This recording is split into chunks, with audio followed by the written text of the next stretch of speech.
Shalom, everybody, and welcome to the Yishai Fleisher Show, broadcasting live from Judea to the world. You're a part of it wherever you are. Shalom, and welcome to Malkah Fleisher. Hello there. Hi. How are you, madame? I'm doing well. How are you? Malkah, right now we are recording in our apartment, and the scent of Israeli guavas or Yes. guavas is permeating the room. I love the smell of Yes. guava. Other people hate it. We like it. We like it very much. Some people hate it. It's one of those smells. It's like cilantro. And patchouli. And I do not like patchouli. I'm saying it's a smell that like you either really like it or not like it. But this smell is also permeated with the energy of the seventh year kedusha, the holiness of the seventh year, which was basically last year till Rosh Hashanah. And these fruits were grown last year. So now you purchase seventh year Yes. holy fruits. Last year was the sabbatical year, the Shabbat of the land. Hey, fruit trees need a sabbatical. Yeah, you take a little break. Why do you think just professors could use it? Yeah. A nice I mean, fruit we tree. should all take a little lesson from the trees getting a sabbatical on the seventh year. That's right. I speak for the trees. Yeah. I am the Lorax. I speak for the trees. Last year was the Shabbat year in which you're supposed to let the land rest and not Right. to till the land or plant seeds and things like that. So it's still an ongoing process here and a debate here in the land of Israel as to how to best achieve following this law of the Shemitah year. But anyway, a lot of the vegetables from last year are now what's called Shana Rishonah, which means they are past the seventh year and they're growing like in the first year of the new cycle. So that's kind of that's eased up on my shopping efforts because I've been going this way and that way trying to get the right vegetables. And that's a whole thing about what is about heter mechira, which is that some people sell their land to a Gentile so that they can continue to work it. And that's a whole topic. That is kosher, but we try to avoid it. That's not our preferred vegetable eating. So now I'm buying Shana Rishonah vegetables, but the fruits are still from the seventh year. A lot of the fruits are still from the seventh year. Mm-hmm. Some other big root vegetables, I think also potatoes are still from the seventh year. And we just got an bottle of olive Yes. oil, harvested from olives from the seventh year. And so it is a olive oil that is holy with the seventh Right, year. that's serious business. It's serious business, and it's cool. And there was a whole question, can you light with them? Can Right. you light Hanukkah candles? The answer at the end was kind of no. But basically, I mean, the answer is no. The answer is no. You're not Right. supposed to light Hanukkah candles, but you can light Shabbat candles. It's interesting. very We won't interesting. go into it. Being Jewish is a whole thing. It is, but that's why people tune in, Malkah. Right. They tune in because they want to hear about what was formerly known as Judaism. What? Yes, the religion and the What is people it had now? Judaism. Judaism, nice. Yeah. It's Judaism from Judea, which is a different form, so it's Judaism. Interesting. I like it. Yep. Okay, that's cool. Yeah, it's just like because it's not the same, because it's so much more. There's so many things like what we're talking about. Right, the land, the aspects involving the land. Is that Right. Judaism? What we just talked I mean, about? it is. It's Judaism. It's Judaism Right. from I the appreciate what land you're of saying. Judea. I like that. Judaism from the land of Judea is Judaism. So there you go. I want to give a big shout out to the Osher Ad grocery chain. Yeah. I don't know what they do throughout the country, but in the grocery store that I go to in Jerusalem, it is filled with what's called Otsar Beit Din, which is the treasures of the Beis Din, which is the Jewish ruling court. And basically, the farmers, they give over their land to the Jewish court, and the court distributes the fruits and vegetables, and they pay which are grown during the Kedushat Shvi time, and they pay the farmers according to their work rather than according to their produce itself, and that's kind of a workaround in order to enable them to get money from the fruit that they're giving over to the Beit Din. But anyway, I go to Osher Ad sometimes and pick up Kedushat Shvi'it, and it's seventh year. Holy seventh year stuff. Now, during the course of a regular year, you go to the grocery store and you go, oh, tomato, look good? Great, buy. It doesn't look good? Don't buy. Cucumber, nice and green, buy, right? But you don't know where your stuff is actually coming from. There's not a sign. This is not, I don't know what happens at Whole Foods. It sounds like a Whole Foods thing to do. Like, this is from Guatemala, like letting you know where your food is from. But in the regular grocery store, and you guys can probably relate to what I'm saying, you go to the grocery store and you buy what's there. It looks good. Yes, it doesn't know. But during the seventh year, everybody wants to know exactly what the situation is with their fruit or vegetable. Is it kedushat shvi'it, because which is 7th year holy, which means that the fruit and vegetables which are grown on the 7th year have a holiness to them because they were grown on this Sabbath. Are they this 7th year holy, in which you have to treat them a special way? You can't chuck the scraps just right in the trash. You have to put them in a bag, let them rot, all this stuff. Is it heter mechira, which means a Jew took this land, sold it to a non-Jew so that they can continue to work the land even though it's a Sabbath, because Gentiles are not obligated to the Sabbath. So the land is working because it's owned by a Gentile. Do you want to be buying that? Then there's something called Yavul Nochri, which is farms of non-Jews in the land of Israel. Do you want to be buying that? Or do you want to buy something called Yavul Chul, which is fruits from outside the land? I have a hard time finding an apple. Oh, look, there's an apple from Italy. Well, this is definitely no problem because there's no... Italy is a lovely, beautiful, wonderful, historic country, but there's not a holiness in the land there is in the land of Israel. And we had a beautiful Hungarian apple juice. Yes, we had Hungarian apple juice. I was very proud of that, Thank Malkah. you. I was very proud. Very proud, proud.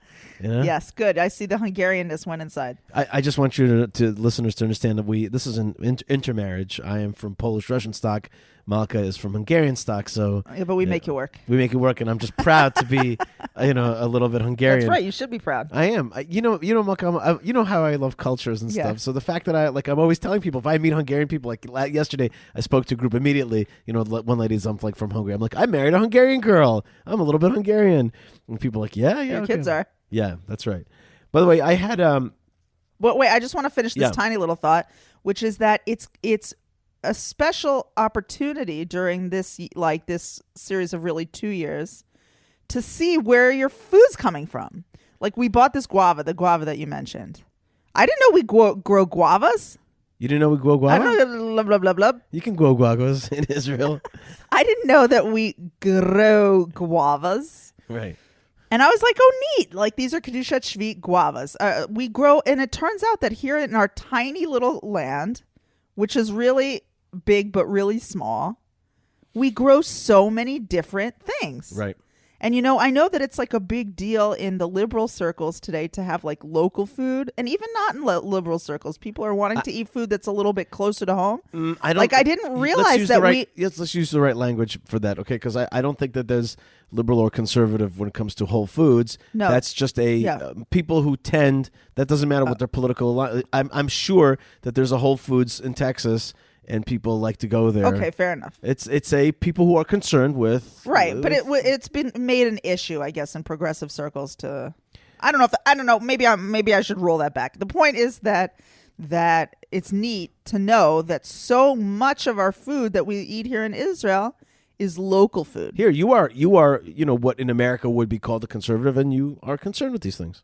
I like it. Yeah, I guess so. Yeah. I guess you're right. In many ways, you see that's the thing. Like these things are not these kind of titles, not appellations, whatever. You're an Appalachian. Yeah, I feel I love Appalachia.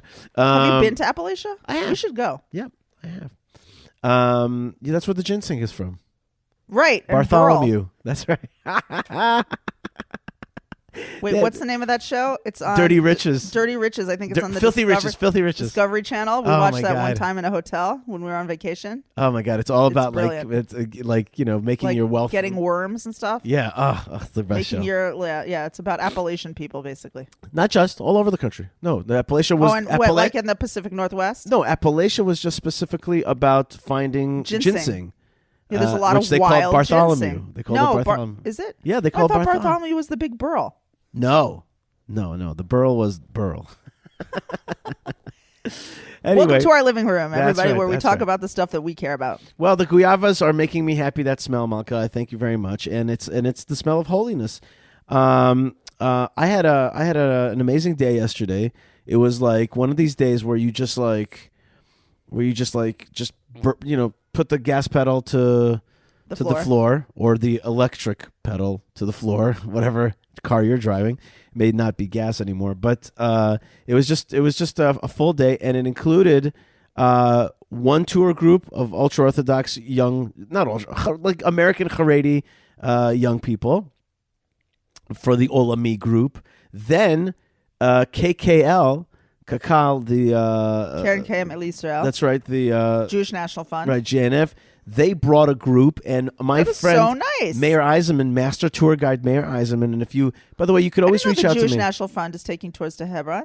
It was Mayor Eisenman, master tour guide, who got them to go. That's awesome. And he got them to I'm see. so glad. I hope they enjoyed it. You know, and you know what I did with both of these groups? I actually did it with yet another group after that, which was Aish Sephardic, Cool. which were not. The only problem was that they were all called Aish Sephardic. They were very proud of that name, but they weren't Sephardic. What were they? They were Persian. Which is They probably have many groups.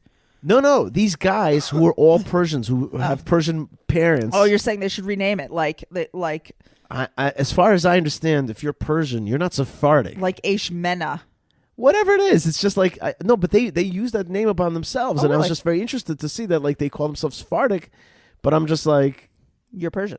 you're Persian. In any case, and then I also spoke to another group, which was the group from the Abraham Hostel. And what they do is that they bring all these Europeans to listen. So there was yesterday was a mostly Italian group, and a lot of interesting stuff happened throughout. And I did an interview on the BBC, 30 minutes of an interview, which was very combative. And you're going to hear the way that they We're edited. going to talk about it on the show. Yeah, we're just going to play it after this this segment. You want to talk about it? We can talk I about think it. we should put it in the segment. Okay, and then I also did an interview with Noam Arnon, who is going to be on today's show, and I did an interview on the J Post Radio.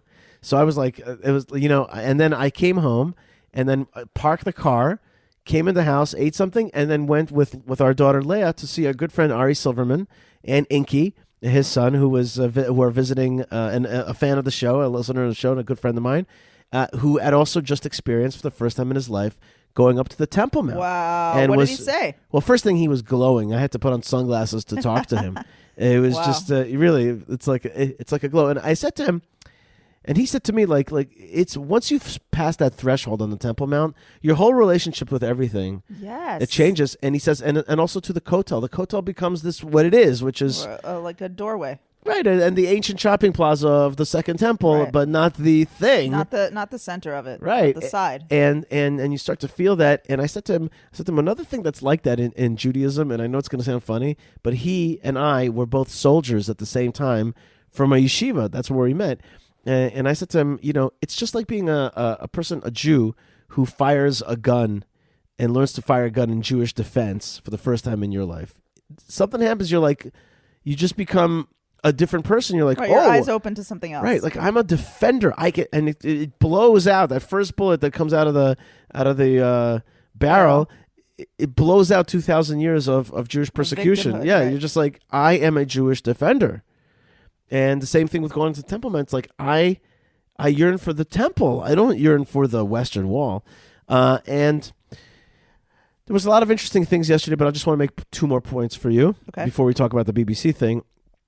And that is, one is that I took the three groups that I had, I took them to the tomb of Ruth and Yishai, and I took them to one of the structures that we are refurbishing right now. We're talking about a 1,500-year-old structure. Wow. And my friend and master stoneworker, Yonatan, was literally caulking and chiseling as I was talking to these groups. How's it looking? It's looking amazing. And he and they were just like, and I'm like, do you feel the feeling of building Eretz Yisrael, of Yishuv Haaretz? Can you feel it, that this is happening as we're talking about? And I made everybody pick up a rock from the dirt and be like, you keep this rock for what it was like before it was completed, before it was fixed. And Did so they that do you it? remember, absolutely. People did it with like, and people were like, wow, you really made me feel like Yishuv Haaretz. I'm like, you see, it's really happening. We're really taking an old structure and beautifying it. We are fixing the destruction of Judea. Wow. People really felt it. The other thing that stood out from yesterday is that I was with a group, and this Abraham Hostel, and I get the same questions. How do you see the future? What are your visions for political rights for Palestinians? All that kind of stuff. But sometimes it goes to other issues.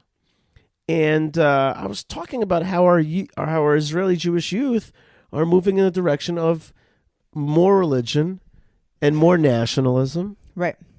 as opposed, and I said, as opposed to a European sense, which I understand, and I made a caveat that I don't really, I'm not from Europe, and that's not my issue. Not But as I understand, Europe, but as I understand, moving away from a sense of nationalism and national pride, and moving also away from religion, and by the way, moving also away from family. Is that true? Of course, less babies in these European countries, and less marriages, and also other forms of marriages, which in the end are not produce children, or don't naturally produce children anyway. But it's a walk away from national identity, national religion, or personal religion, and family. And so this Italian lady, young lady, raises her hand and she says, "Well, why do you think that is? Like, I see what you're saying about Israel, but in my circles, you're right that people are tending away from these things. Like, why is that, you think?" And I said to her, "Listen, I'm not an expert, but and I don't think about these things all the time. But I said to her, I think first thing, it's the institutions. If people don't trust the institutions, it's not only about faith in God. It's also about faith in man and the systems of mankind to officiate God's stuff. And if you don't trust your church and you don't trust your church leaders, then you're not going to probably like your religion." And I said, I even know many good Catholics who don't like their Pope. So right there, that's people who are observant. Certainly people who are less observant. I would not say, though, by any stretch, that the Jewish people look at all their leaders and all their institutions and go, "Wow, those are exactly squeaky like clean." we would want them." That's right. That's right. You're absolutely right. But they're still having kids because they have faith in Hashem, Yishai. Well, I also said to them that that was one point I said, which is the institutions. And I think it's very important for institutions to understand that when an institution fails, people leave the whole thingamabob. The other thing is that I said to them, you have to have purpose. Purpose is a key thing. I said, for Israel, we're always reminded of our purpose. We have these enemies. They remind us of our purpose. They remind us of our purpose to want to survive. And we have this ancient goal, which is to reestablish our commonwealth here. And I said, there's just these things inside that remind us of our purpose. But if you're living in America and you're living, between the Atlantic and the Pacific, between Canada and Mexico, and you just have wealth and everything's okay, and you just start to doubt what it's all for because you don't exactly have a purpose. What's your mission? What's your mission statement, if you will? Okay. And I said it's important. Then I remembered the Italian word passion. And I said, we have. They asked me, like, are you paid by the town of Hebron to do your PR work? I'm like, yes, but I could be being paid doing something else, but I'm doing it because I have passion. I have passion for this thing. And they understood that. And I said, that's really what it's all about. It's about the passion. It's about the passion. And so just an interesting question from a person. The other thing I want to tell you is that now I've tested it. I've fully market tested it, the issue of Taiwan. I've now tested it with people from Hong Kong, with people from China. There was a guy from Wuhan. There was a lady from Hong Kong. Really? Well, what's she saying? I wish we could have a talk about that. Bottom line is, I say to them, Israel is Taiwan. Do you think it's a good idea to cut it in half to give it to China for peace? Okay? And people are like, "You're right." Wow. I'm telling you, it's now been market tested. I did it for you, people. I market tested in the field. I do that. I have a new way of saying something. I test it to see if it works, and it definitely works. And with the young Persian guys, I said to them what we talked about a few weeks ago on the show, which is, you guys should be standing up. You American, Iranian tradition, Iranian. Children of heritage people, right? Yeah, children of Iranian Jews. You guys should be standing up for the young people of Iran, who are standing up against their evil, oppressive regime, right? And then being killed in the streets. And I said, "Do you understand the courage?" It's incredible. Courage. And I'm like, you guys out there in the free world should be making a stink about it. I said to them, and this departs from my usual belief that we shouldn't really, get into Involve other people. ourselves with other nations' business. Right, but here we're talking about really people getting crushed in the streets by an evil regime that also wants to destroy Israel and America and anything good and holy. And I said, you guys have to make us think about that. And I think that moved them. In any case, a very exciting day yesterday, Malkah, and we will be playing in just a few minutes my talk with BBC. Oh, we could do it right now. Yeah, let's play it right now. We'll do it right now, but I want to say that it's going to be, it's about 10 minutes because I want to also play the intro so that you just get a whiff of the bitter, snaky, energy, which Wow. the layer of Israel hate that I had to enter Wow. into to discuss. All right, so we're excited to listen to this. Hang in, people. Listen to this interview that Yishai did just yesterday with the BBC, and we're going to talk about it right at the end. Hang Right, on. and also this is the BBC World Service. Yes. Okay. Here we go. Hello, I'm Razia Iqbal. Welcome to NewsHour from the BBC World Service. It comes to you live from our studios in central London. We begin today with a story you may have heard on the programme yesterday, the visit by a far-right Israeli minister, Itamar Ben Gvir, to the religious compound in the heart of the old city of Jerusalem, Temple Mount to the Jews, Haram al-Sharif or Noble Sanctuary to Muslims. We are revisiting the story because we have an interview today with Mr. Ben Gvir's spokesman, Yishai Fleisher. It's the first time we've had the chance to speak to a representative of the party, Jewish Power, since their inclusion in the new Israeli coalition government. And we're running it because of the controversy surrounding Mr. Ben Gvir's visit and the party's presence in the government, which has caused disquiet inside Israel and internationally. His presence in the compound was not a first, but the first time he visited as the new security minister. This was widely condemned as provocative, not least because back in 2000, Ariel Sharon, when he was an opposition leader, visited the site and it was widely credited with setting off the second intifada or uprising, which lasted years and many people died. The condemnation came from the Palestinians and widely across the Arab world. Cautionary words over any change in the status quo of the site also came from the White House and the State Department. Ned Price is a spokesman. The United States stands firmly for preservation of the historic status quo with respect to the holy sites in Jerusalem. We oppose any unilateral actions that undercut the historic status quo. They are unacceptable. We're deeply concerned by any unilateral actions that have the potential to exacerbate tensions, precisely because we want to see the opposite happen. Yesterday, Ahmed al-Dik, an advisor to the Palestinian foreign minister, said he held the Israeli Prime Minister Benjamin Netanyahu responsible for what happened on Tuesday. We condemn this provocative breaking in, and we hold the Israeli Prime Minister Benjamin Netanyahu directly responsible for this breaking in, especially for misleading the international community about this breaking in. We take it seriously when Ben Gvir, the extremist minister Ben Gvir, breaks into Al-Aqsa compound, because that will affect the situation. And we consider this breaking in as an official Israeli invitation to a round of violence in the field that will be hard to control. We call on the international community, and especially the American administration, to move immediately and to stop the activities of this government. Itamar Ben Gvir has a conviction for inciting racism and of support for a terrorist group. He's a man who, along with some in the Religious Zionism Alliance, of which Jewish Power is a part, is emblematic of a significant shift in Israeli politics. Individuals who hold extremist views who are now in the mainstream of Israeli politics.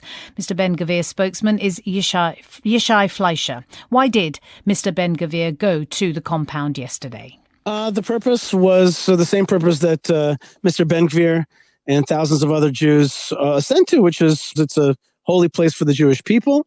And he has done this many times in his life. It's not something special or unusual. It's just part of Jewish observance to be connected to this place, where two temples stood, where two commonwealths had their capital in 3,000 years ago and 2,000 years ago.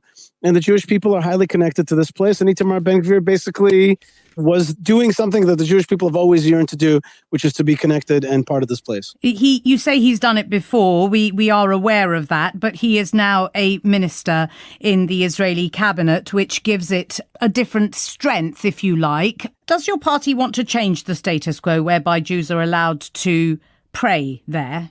I think that the issue at stake here is Jewish rights, basic human rights, really. It's really a place of prayer for all peoples, and that's what it says also in the prophet Isaiah, that this place is going to be a house of prayer for all nations.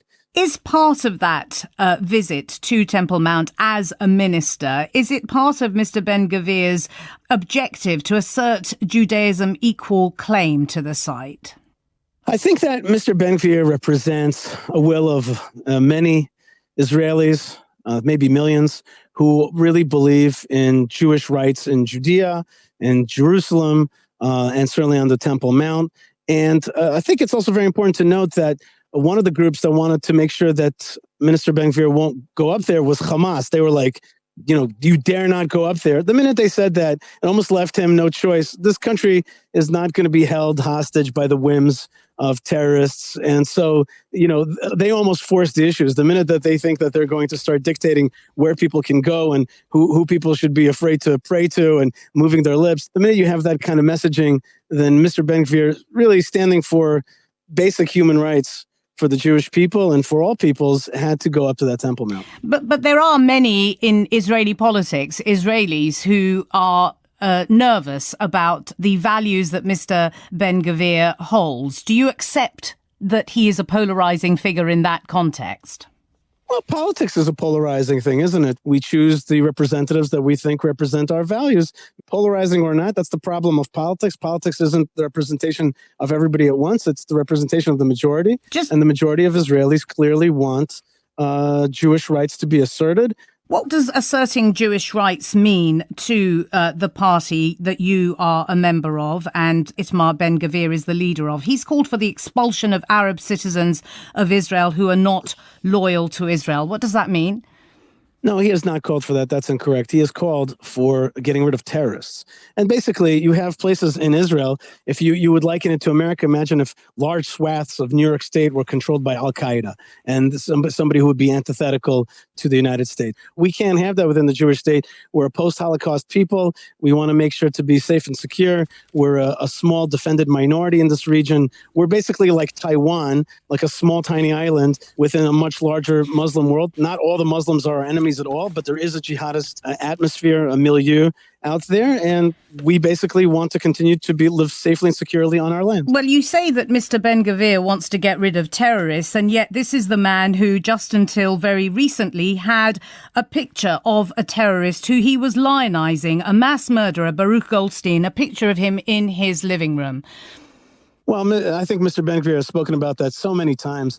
It's a long time ago, he took that picture off and he said that that's not who he is anymore. He now has 6 children. He's 46 years old, an extremely successful lawyer here in Israel. And basically says, listen, I grew up in a more radical tradition. And now I've come to understand that the enemies of Israel are the terrorists and the radicals and the jihadists. And that's who I want to deal with. But the Arab citizens are not part of that. Not only that, there are many Arab citizens, including mayors of 2 Arab cities who have come out and said, we need Itamar Ben Gvir to be strong against the jihadism in our towns. Mr. Fleisher, you say that he has apologized for that. That photograph was only taken down very recently. Just for listeners who don't know who Baruch Goldstein was, he was a man who massacred 29 Palestinians in prayer at the Cave of the Patriarchs. Isn't it true that he took the picture down for political expediency and that his lionizing of the ideology of both Baruch Goldstein and of Meir Kahane, also an ideologically right-wing Jewish person, is a sign that it's his character that is being questioned at the moment? Should this man be entrusted to run a military police force in the world's most sensitive religious city? First thing is he took this picture off many years ago, and he's apologized since, publicly apologized. You could keep harping on it, but the bottom line is that he said that is not what he stands for anymore. Number two is you're saying, it's a referendum on his character. The referendum has been taken. It's called elections, and today he is a minister in Israel. So you can keep asking whether he should or should not, and I appreciate your interest in our politics, but bottom line is that the Israeli people are for it, and I tell you again that I meet Arabs every day who tell me how it should only be that he'll be successful in taking away the illegal weapons, in taking away the strength of the terrorists, because they abuse Arabs first before they abuse anybody else. Well, perhaps they won't respect your party's desire to annex the entire occupied West Bank, which is what your policy is. Is it the case that were you able to do anything that comes even close to that you would not afford the Palestinian residents in the occupied West Bank Jewish citizenship? First thing is, you call it occupied West Bank. And again, I think that's engaging in a certain memory and historical erasure, which actually we're not party no. It's to do with international law. International law says that those territories are occupied by Israel, and that's a legal term. Well, I don't know if you're an international lawyer. I happen to have studied international law at Cardozo Law School in Manhattan. We believe that this land is ours, and it's contested. We believe that Judea and Samaria is our historic homeland. And we are not occupying the places that we've lived in for the last 3,000 years. But the truth of the matter is that those questions that you asked about citizenship, these are all complex issues, and we have to move forward. But the basic idea is to give the most amount of rights to the most amount of people, to have minorities living in our country have upward mobility and decency. Mr. Fleisher, what does the most amount of rights mean? Were you to annex the West Bank and not afford Palestinian residents Jewish citizenship, how does that make the Jewish state a democracy? First thing is that we're not right now. Our party has not offered up exact plans for how we see the future of this. And I wrote an article in the New York Times, which you could see, called The Settler's Vision for the Future of Israel, which discussed 5 alternatives to the two-state solution, including that, Jordan is the original Palestine, returning the Jordanian citizenship to the Palestinians that are living here, but still remain in Israel as residents. And there are many other options. But the fact is that our party has not yet issued, exact plans. And yet, Mr. Fleisher, I am looking. Hold on, let me. I have to pick you up on this point, Mr. Fleisher, because I am looking at the New York Times piece that you wrote. You said Arabs can live in Israel as other minorities do, with personal rights, not national rights. Surely this is the building of a racist state that you are envisaging. Look, first thing is that Israel is like I said, is like Taiwan within a major region, an Arab region, in which Jews have no rights. I mean, if we talk about apartheid and racism, this is a region like Syria and Egypt. These are places that Jews have zero rights. Now here, you cannot even compare the liberal outlook of Israel to the Arab countries around us. However, we still have to protect our minority in this region. We have to understand that this is our tribal lands, and we have to protect our people from being overrun in various ways. How we're going to give the most people the most amount of rights is something to work out on. Doesn't it concern you that the American Israel Public Affairs Committee, IPAC, which doesn't interfere in internal politics in Israel, has called your party both racist and reprehensible?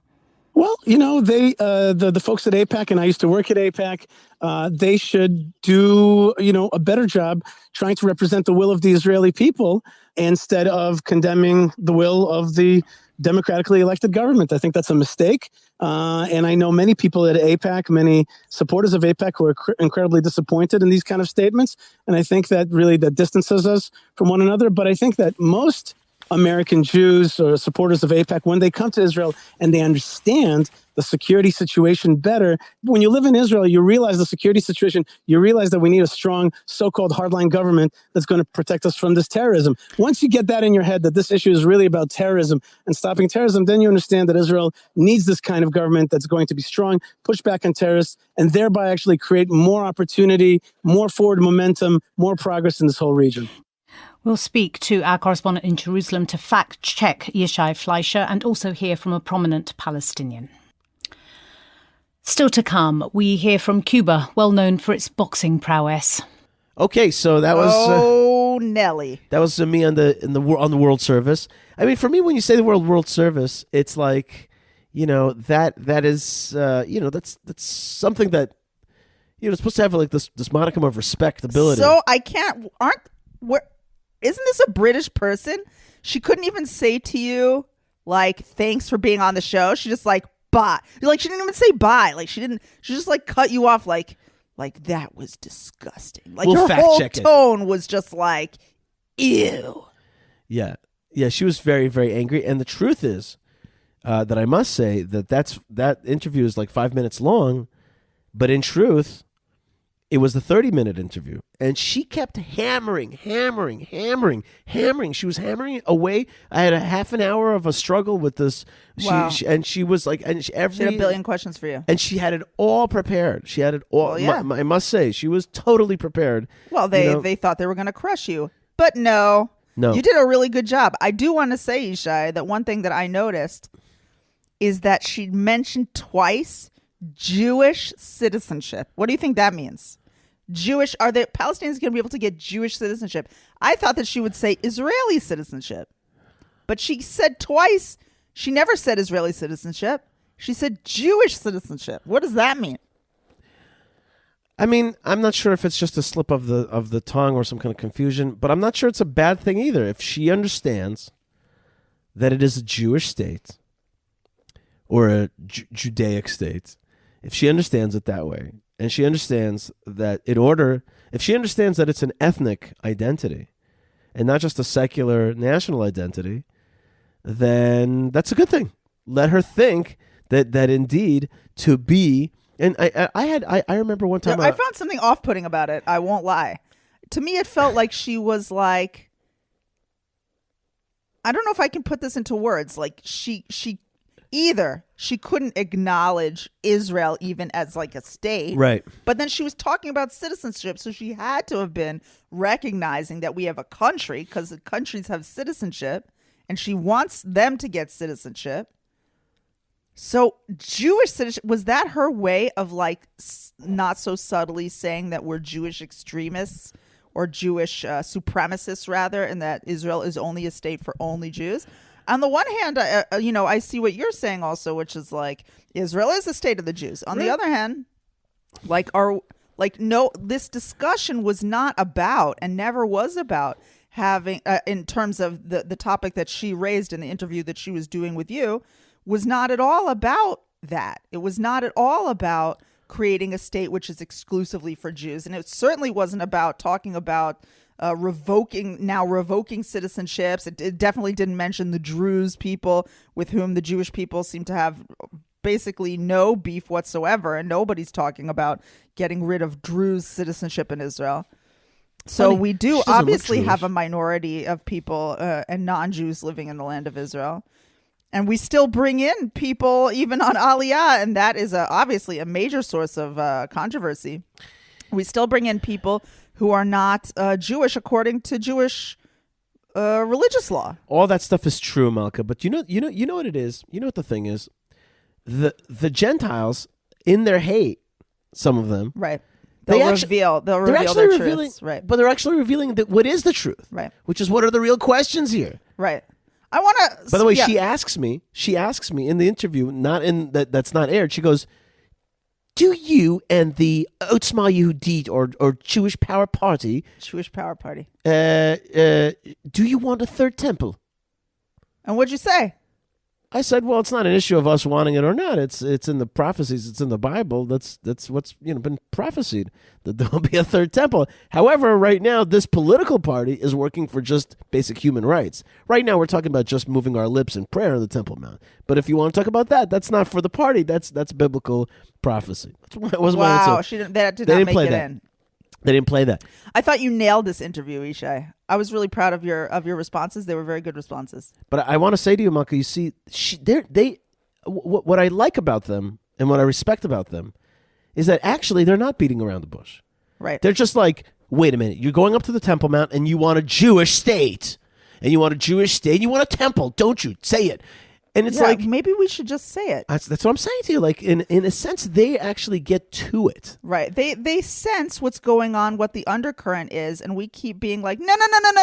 That's my point to you. But like, it's kind of like, yeah. That's my point to you. My point is that they like, if you listen carefully, that's what they're concerned about, and you could just say. Sometimes you can tell from your enemies more about what you're really about. And speaking of which, let's talk about the word enemy here for a second. Okay. And the word friend. Okay. Who is our friend and who is our enemy? This Itamar Ben Gvir, our Minister of National Security, going up to the Temple Mount, something which he did like the week prior to that and the week prior to that. Like he's always going up on the Temple Mount. He goes up a lot. But now he became a minister and now he went up to the Temple Mount. It was a nice, quiet morning and nothing happened. The end. That's the story. It was a fast day. There was no story. It was a fast day about Jerusalem. That's right. Right? That's right. And he goes up to the Temple Mount and everything is fine. The end. That should have been the story. But no. Countries around the world start to get really, really upset because one dude took a morning stroll that he typically takes on the Temple Mount, again on the Temple Mount. And they got so angry. By the way, it's not roar. It's more like bark, bark, bark, bark, bark, bark, bark, bark, bark, bark, bark, bark, bark, bark, bark, bark. Maybe. Interesting. It's not roar. What are you roaring about? Well, I'll tell you, Yishai. I'll tell you. There was a news article that went up, or a news story that went up, that really upset me. And the article was that the United Arab Emirates and China went to the UN Security Council on behalf of Jordan and the Palestinian Authority, which are, I guess, observers. I don't know. And they called for a meeting of the UN Security Council, the organization in the world that's like, we're meeting because there's about to be a nuclear war. Like, and they came and made a meeting. No, I don't think they made it. I think that they're calling for a meeting. The Right. meeting has not happened. Right. They called for a meeting to discuss this one guy and his walk. Right. And you're just like, first of all, I just want to say, UAE, I don't know. Like, I don't know how I feel about you right now. Very disappointing. Right. And luckily, when we went into the Abraham Accords. Wait a second. Let's. Yes. I just want to make it. I want to make it clear. The UAE and along with other countries like China called for a Security Council meeting to talk about Itamar Ben Gvir on the Temple Mount, and as you said, it's an absurdity if you compare it to real problems. And I tweeted about this, like, for example, it's absurdity even if you don't compare it to the real problem. The Russia-Ukraine war has hundreds of thousands of people dead, threat of escalation to nuclear proliferation, and nuclear Iran's escalation. killing people. China Right. has Right. daily protests And about this- lockdowns. Right, and this dude is a Jewish dude who walked on Took Temple his Mount. morning prayer walk. Right now, so there's an absurdity about that. UAE is supposed to be our new ally. Now, the next level of absurdity, the deep level of absurdity, is a little bit complex. So follow me. Why is the UAE and maybe Saudi Arabia moving towards rapprochement with Israel? Why? Because we're strong. Strong.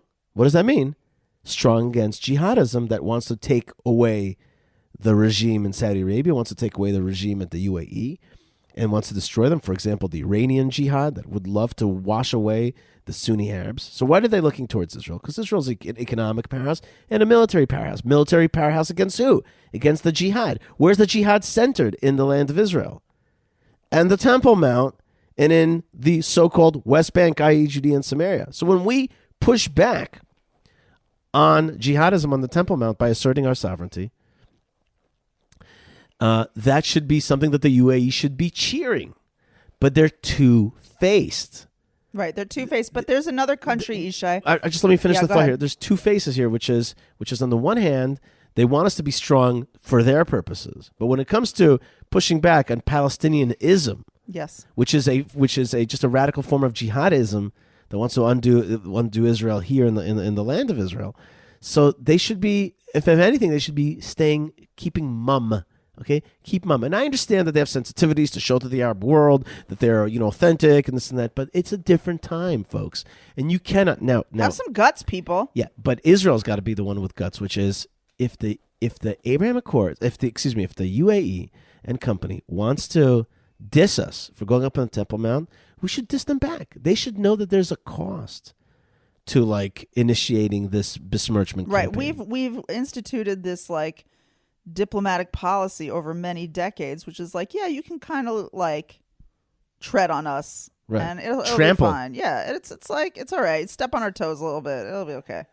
Speaking of which, Yeah. the UAE is two-faced. Okay. But that doesn't bother me. Well, it does bother me, but it doesn't bother me quite as much as this other country that's shown itself to be a little bit two-faced. This one hits a little closer to home. And that's the United States of America. Ouch. But I would as opposed to the UAE, which has no people that can have a voice. It's only the government. Yes. The United States. When we talk about the United States, we have to be careful because we're really talking about administration. Fine. This administration. It's on the other side. Egg, okay. What does that mean? It's a zero. Oh. It's not a zero. They line up with our enemies. This administration. Mm-hmm. Also came out when Itamar Ben Gvir came out. They ran to the microphones, right? We support the status quo, and anything that's going to upset people that are not Jews is really not good. What about our upsetness, by the way? Can we be upset? We're not allowed to be upset. We cannot get upset. The terrorists can get upset, right? Other countries can get upset, but Israel's not allowed to get upset. And then, as if that's not enough, then the United States really digs into our little tiny, our zoning laws, what we're going to be doing in this acre and what we're going to be doing on that acre, and came out with the most audacious anti-Israel statement about an excellent decision on the part of our new Baruch Hashem Israeli administration, saying that they're going to legalize finally a place where Jews have been living now for a long time, and that is Chomesh.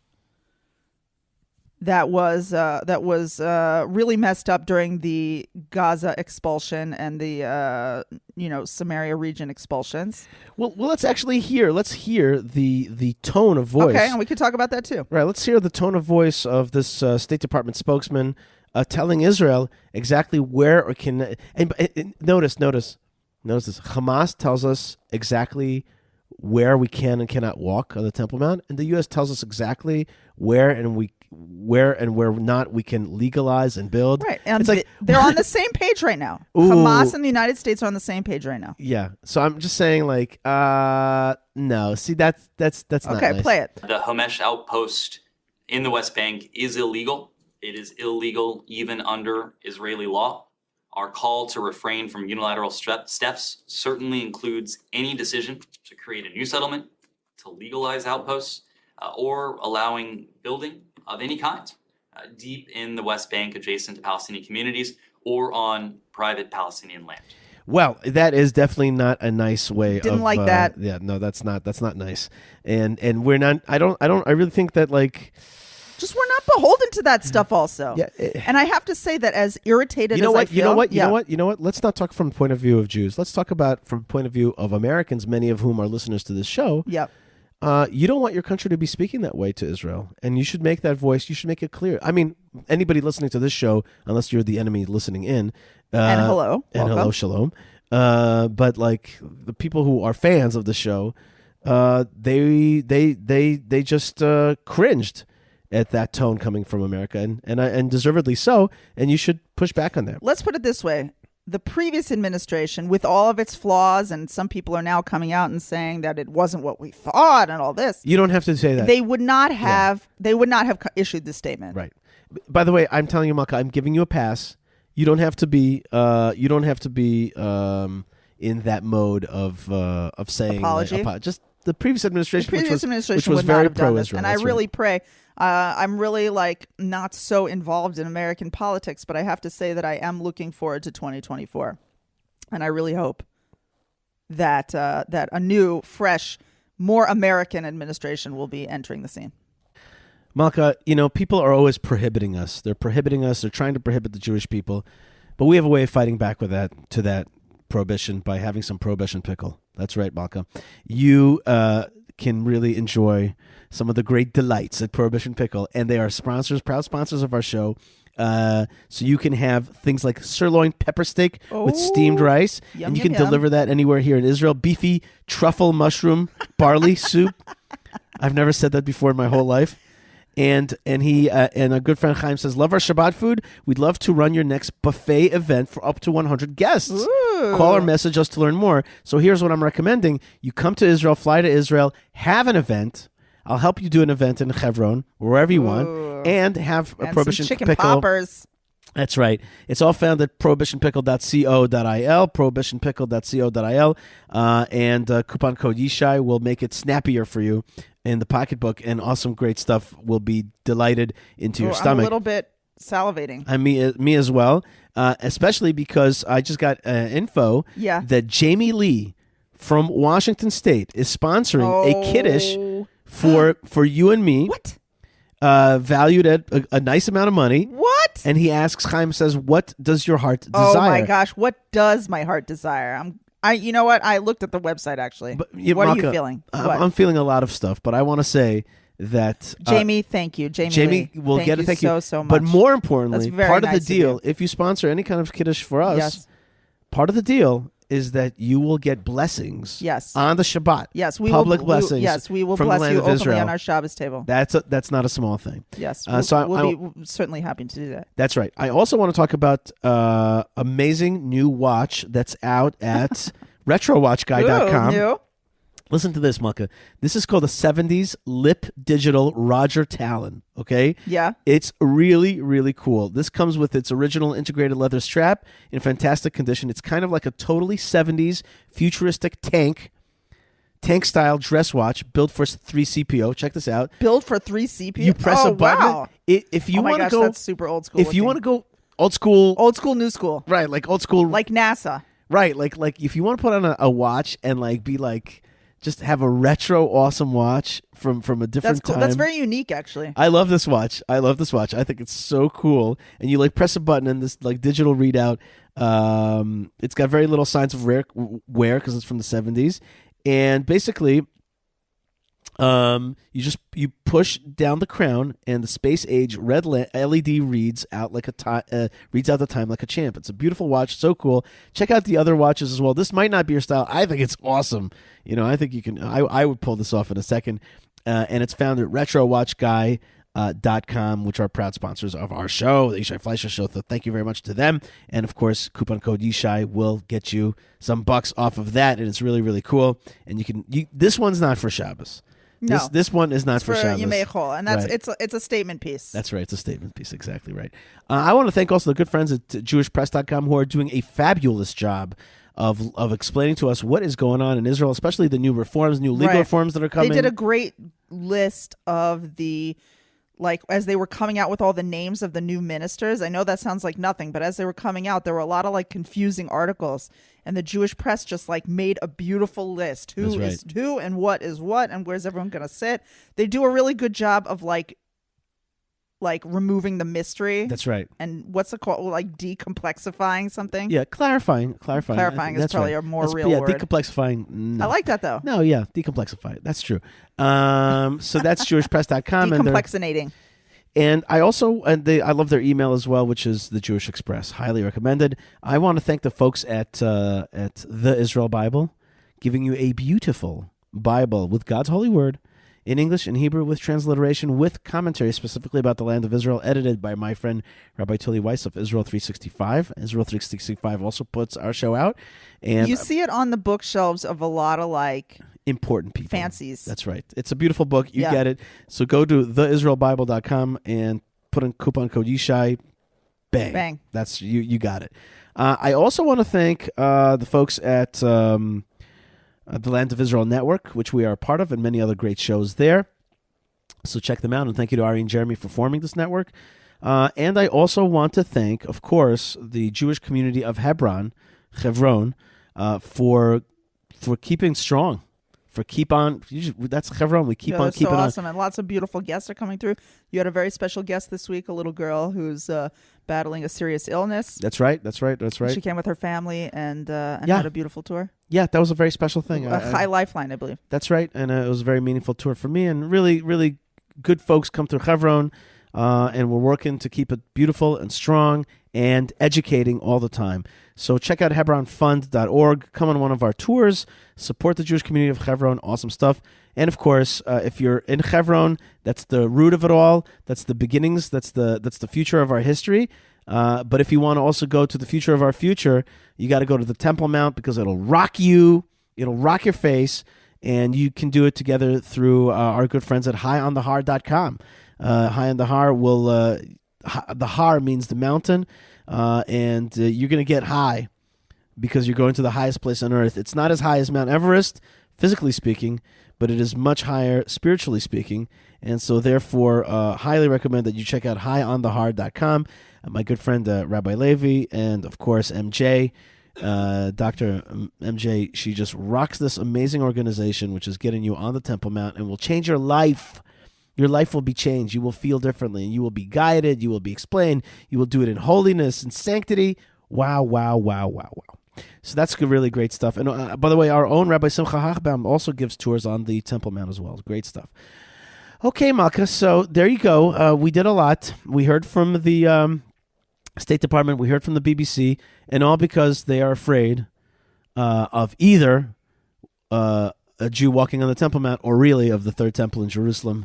Those are things that are concerning them. And you would think that they would just be so excited and happy for the prospect of more God's revelation in this world. I feel bad for them in a sense. Like, it makes me angry, and we have to fight these things in like the real world and realpolitik and all.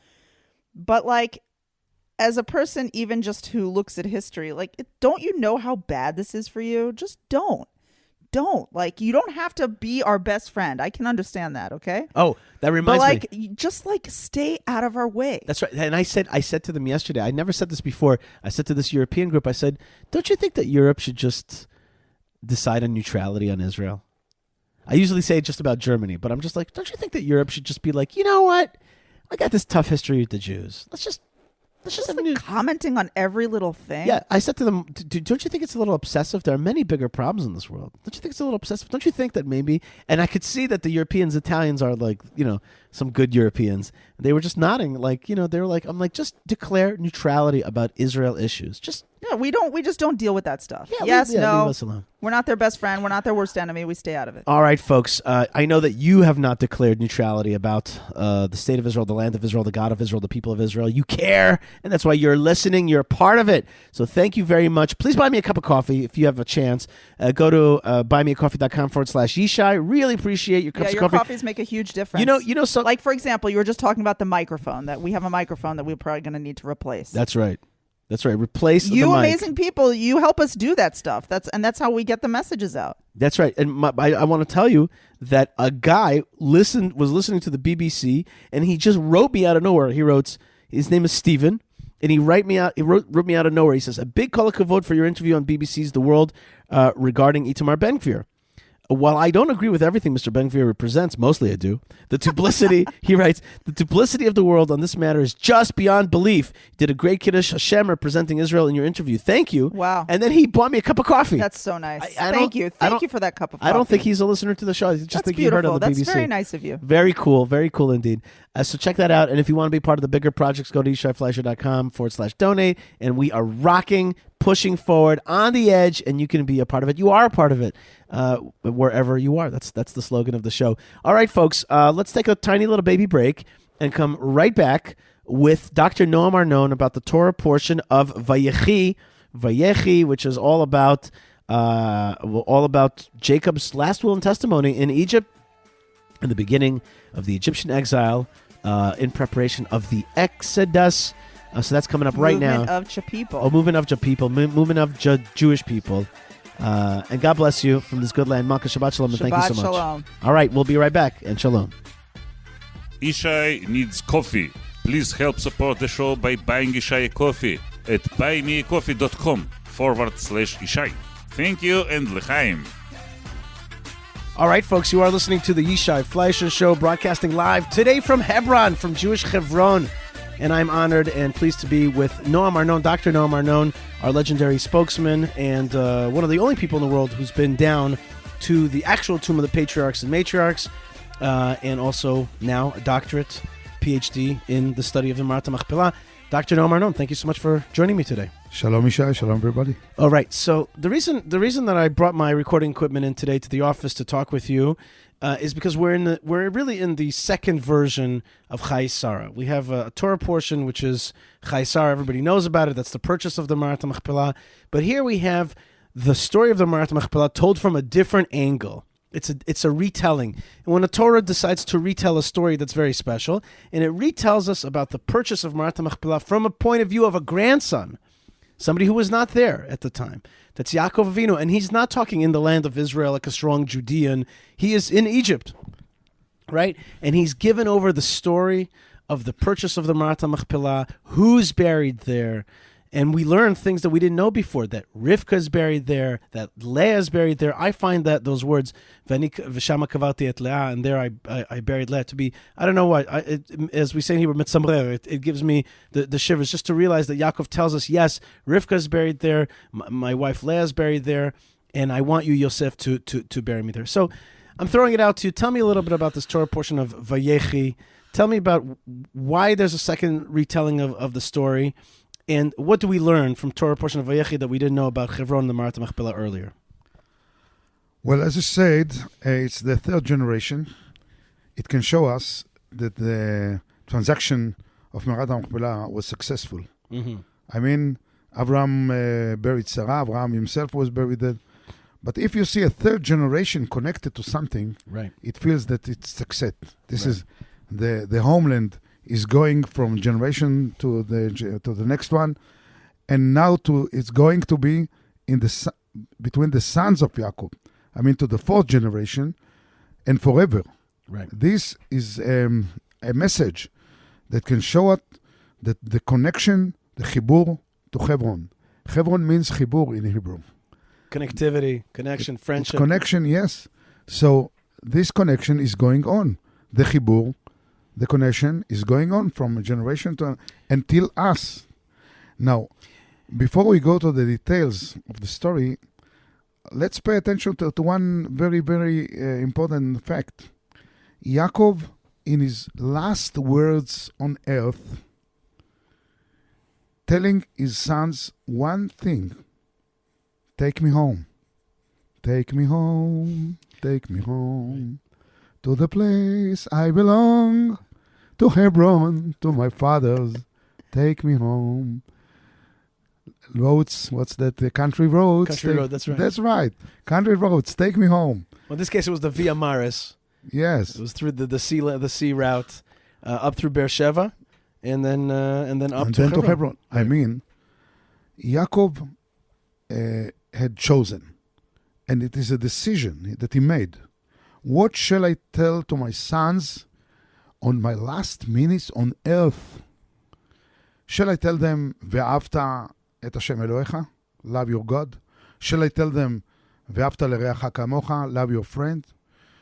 Shall I tell them, be faithful? Be what? I tell them one thing: be connected. Mm-hmm. Get connected. If he knows that if the sons take him to Hebron, and feel this connection to the fathers, to the heritage, to the ideas, to the values, to everything that these fathers symbolize, and the message of the fathers, this will connect them to the next future. They will connect them forever. Because Yaakov is standing in a very dramatic point. He knows that when he will pass away, the forefathers as prophets will disappear. Now what's going on to continue? How can he make sure that his sons will continue with their identity, with their message, with their faith? Now he understands the connection to the roots, the connection to the heritage will preserve them to the future. And this is the decision he made. And this, I think, he did it right. Because you see the result. After 3,000 and 5,000 years, 3,500 years, we are still the sons of Yaakov. We are still the sons of Israel. We are still Bnei Israel, the children of Israel. Now, more than that, when we build a state, we call it Israel. We take the name of Yaakov, of Israel, from Me'arat HaMachpelah, and we call ourselves our new national creation in this ancient name of Israel, which is Yaakov. Actually, the state of Israel is standing on a foundation that was made here by Yaakov in Hebron. Mm-hmm. This is something magnificent, something big, if you think about it. Mm-hmm. And then Yaakov tells his son, take me home to Hebron. Now, he does it twice. One to Yosef. Right. One he gives just directly to Yosef, and Rashi explained to us, makes a lot of sense. He's the one that could. He's got the power to do it. Moreover, it seems like, and this is also true from the Amarna letters, that immigration and emigration in Egypt was highly controlled. It wasn't like you could go in and out easily. It wasn't like the EU. The borders were highly controlled, including leaving. Leaving is not so simple because you have your wealth. They may not want you to take away the wealth. So he says to Yosef, excuse me, you can take me, and also you'll be able to say to Pharaoh that you took an oath to take me back to the land. You're forced to do it, and that's why he forces him to take that oath. Yes. As you see that when the brothers, 10 brothers, come to Egypt to have some food, Yosef knew about them. Right. It doesn't that everyone can come and buy something. No. Because Yosef, as a prime minister, he knew about everyone who's coming. Right. So, as you said, the immigration is controlled. And this is why he had to tell Yosef to get a permission to take him. And I believe that many things with him and many people moving around, going to Canaan. Now, let's remember, Canaan was under Egyptian control at the time. Right. And this is, I think that they used this funeral to somehow, as a statement, as a political statement. We are here. The Egyptian forces, the Egyptian troops come with Yaakov. We are here. This is a symbol of this Egyptian presence in Canaan, symbolized by the father of the king. So the viceroy, the vice king. I think yes. prime minister is a good way to think about it, which is king and a prime minister who rules under him. Yes. Mm-hmm. So, and then after that, I think that Yaakov understood that Yosef will fulfill, and Yosef gave his word, an oath, his word to take him. And now Yaakov connects all these signs. He calls all these signs. Right. Once it's assured that his body's going to be taken to Hebron, the promise is made, he brings in the rest of the folks. And then he gives everyone a special, it's not a blessing, it's a message. Right. It's a special message that will somehow lead this person for the future. And then he says, take me home, take me to Hebron, take me to our fathers, to all the sons. He did it again, although Yosef had promised to do it, but he did it again in order to ensure that all the sons will be involved in this funeral. All the sons will come and attend it. They will not say, okay, this is he gave it this mission to Yosef. Yosef will do it. He has his troops. He has his wagoners, his whatever. We are free. No. All the sons must be there. All the sons must be connected. And they ensured that the common idea of this family, the mission of this family, will be again taken on the shoulders of all the sons, and every one of them will say to his sons and grandsons, you have to remember that we have the fathers, Abraham, Yitzchak, and Jacob, and we are special people, and we carry on this message. We carry on. We don't worship these idols around us. We are special. We have our names. We have our tradition. We go on with our tradition. We don't celebrate not the Halloween, not the Sylvester, not the Christmas. We have our own tradition. Mm-hmm. This message will be taken and will be delivered to the next generations. Right. So they've already moved to Egypt, and now they're coming back. And they're going to Hebron. What do you think? What do you think it looked like? Do you think it was just a cave? Was there markings? Do you think how was anybody able to tell that it's like, our people's special place? Moreover, another question is, why does it keep on mentioning Ephron the Hittite? Why does it keep on telling us about this guy? Okay, I get it. We know the story. Avraham bought it from Ephron the Hittite, but it's kind of his name is associated with the place. Why reassert that so many times? I think this name was like a king in Hebron, and the local population, the Canaanite, Hittite population in Hebron. When you say Hebron, Ephron the Hittite, it's like in I don't know, like in America you say Lincoln, you say like in Israel you say Ben Gvir. Right. It's something very special person. He was the sort of a president or a king or something like this in Hebron. So when you mention this name, you get a title like Jabri. Yes. Right. Yes. He was the leader. He was the leader of the clan here. Yeah. So when you come and say, "This is my property. Right. I bought it from Ephron." Okay. So do it. So in order to somehow to deepen this understanding between his sons that will be spread out among the local population, he had to say this name again and again to make sure. Remember, you come to Hebron. Now, at that time, we know that there was a city in Hebron. We found the walls.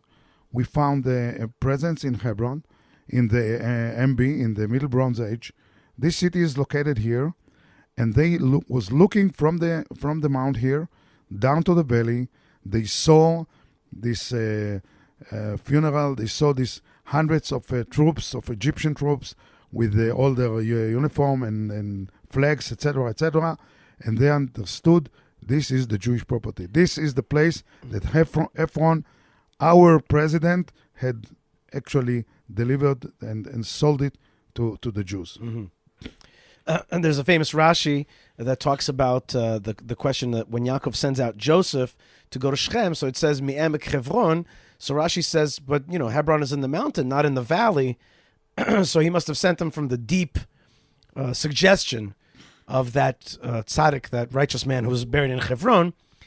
I always wish I could take Rashi up to the hill and show him that of course, he's right, that it was from the deep suggestion of that righteous man, but it's also from a valley, that when you're leaving Hebron, the mountain, there it is, the valley, and that's where the tomb is. It's in that valley. Exactly. And Rashi actually quotes Chazal, our sages, and they knew where is Hebron, and they connected the valley, the geographical valley, to the idea of the valley, to the man, to the prophet who is lying there in the valley, and what he knew that the sons of Israel are going back to the exile. This is exactly what's going to happen. And what about this question that I have for you, which is that we didn't know about Rivka when she was. We didn't know that she was buried in Marat Machpelah, and we didn't know that Leah was buried there. And then there's this verse, it's like that I buried Leah there, that my mother Rivka is buried there. It's like a piece of revelation. It's a very important piece of info. Okay, we could guess it from the beginning. Okay. You ask why it was not mentioned. Chazal answer to these questions. Everyone has an answer. Everyone has a reason why the Torah didn't say it. Okay, this is one of the questions. Learning Torah is full of questions. Learning Tanakh is full of questions. Some of them are free to us to put our own suggestion. Right. And we can be right and we can be wrong. Well, I think that first thing is we just got more info. Like, this is not just a repetition, but there's a piece of info that we didn't know about, and it fulfills this consciousness that Marat Machpelah is also a cave of couples. This is something that I'm harping on every day here on tour today. I must have said it 10 times to different tour groups. This is a place of couples. It's a place, and I know, and I tell people this might surprise you because you may have been told something different, but it still takes a mother and the father to make a family. I tell people because they may have been told something else. So people are, just got to set the record straight. Say right? in Hebrew, you can say it's shrine of the forefathers and fathers. Right. Or Mikdash HaZugiyut. Mikdash HaZugiyut. Right. The shrine of couples, of couplehood. Right. I don't know if they have that in English exactly, of relationships. And I love this verse. Shama kavru et Avraham ve'et Sarah ishto. There they buried Abraham and Sarah, his wife. Shama kavru et Yitzchak ve'et Rivka ishto. There they buried Isaac and Rivka, his wife. He could have said Shama kavarti, but he says in that case, he said they buried. And he doesn't say his mom, he says his wife. V'shama kavarti et Leah. There I buried Leah. I don't know why I find this to be romantic and moving, and that's where I want you to take me, he says. Yes, because Leah was not the first... the preferred wife. She was the second wife, Kavichol. Yes. Right. But actually, most of the sons, she brought most of the sons. Right. Including Judah and Levi. And Yaakov now said, okay, she all her life, she had to live with the understanding that she was not the first adifut. She was not the preferred. But somehow, now he is gapping, is bridging this gap of attitude. Right. And she is with him. Right. And Rachel, the beloved woman, is there in Bethlehem, right, asking and weeping for her sons to return. Right. Mm-hmm. I like to explain to people that the Marat Machpelah has an element of consolation. There's something about the whole family being together. Nechama. While Rachel Imenu refuses, she refuses to be consoled. She doesn't want her husband to say to her, there, it's going to be okay. No. She wants to continue crying until all her children come home.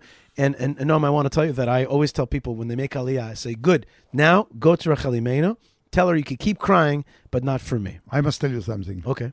I heard from Rabbi Shlomo Goren, the chief rabbi. You heard it yourself? Yes, I heard it. Chief rabbi of Tzahal, yep, of the IDF.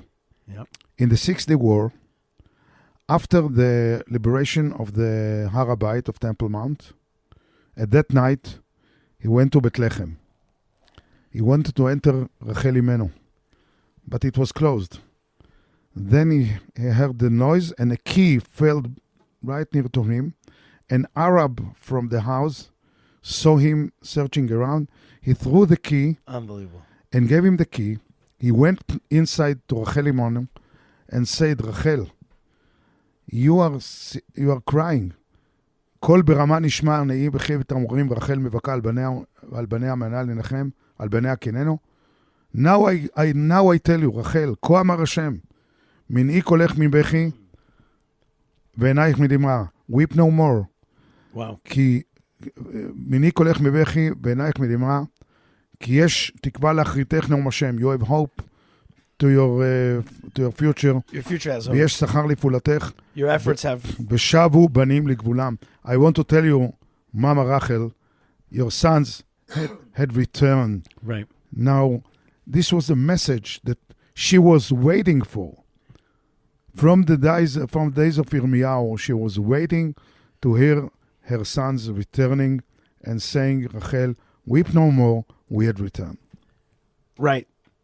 And then in the 90s, the Jewish people, Israel, decided to cut away the ancestral homeland and give it away to a terror organization. And then, furthermore, to almost give Kever Rachel away to the terrorists.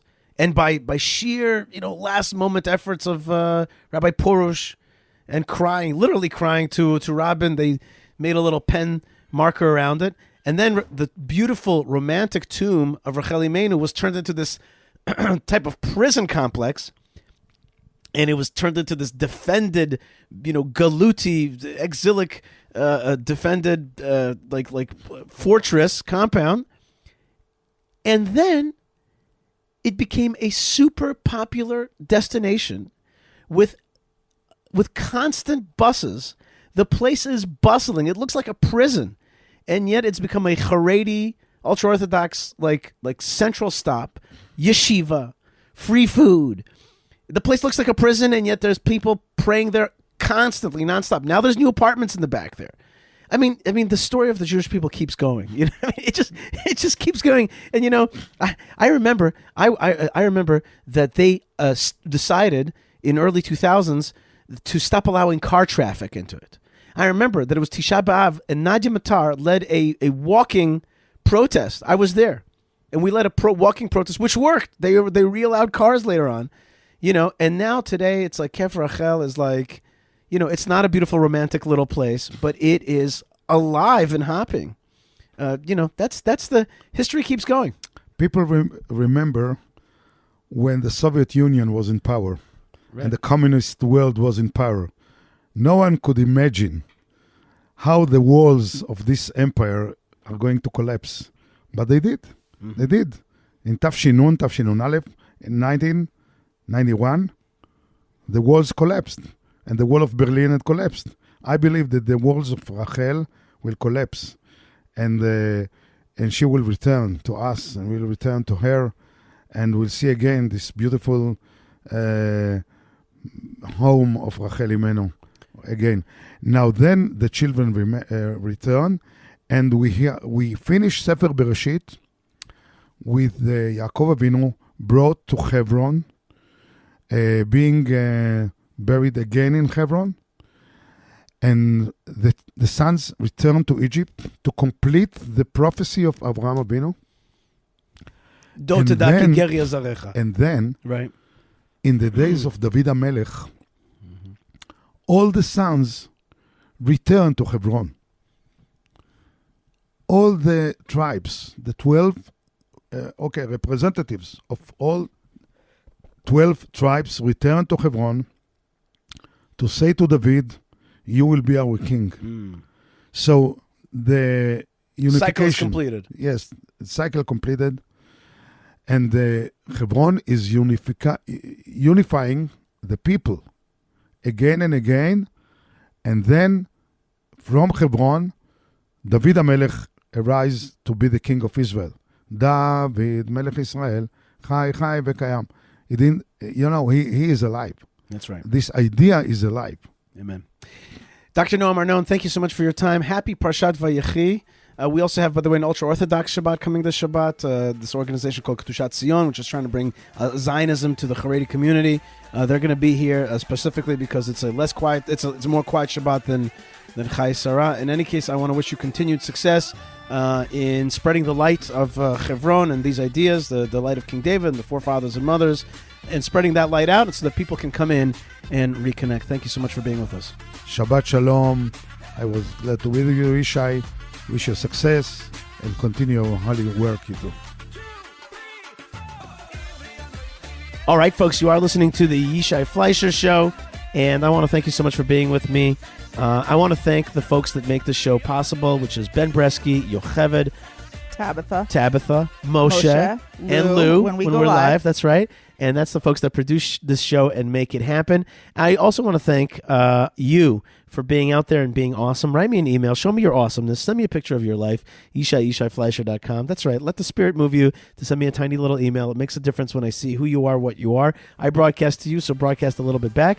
And, of course, we want to thank the God of Israel for being with us and giving us strength to make this world a better and stronger place through the advent of the return of the Jewish people to the land of Israel and the miracle of revelation of God's vision and promise and prophecies fulfilled.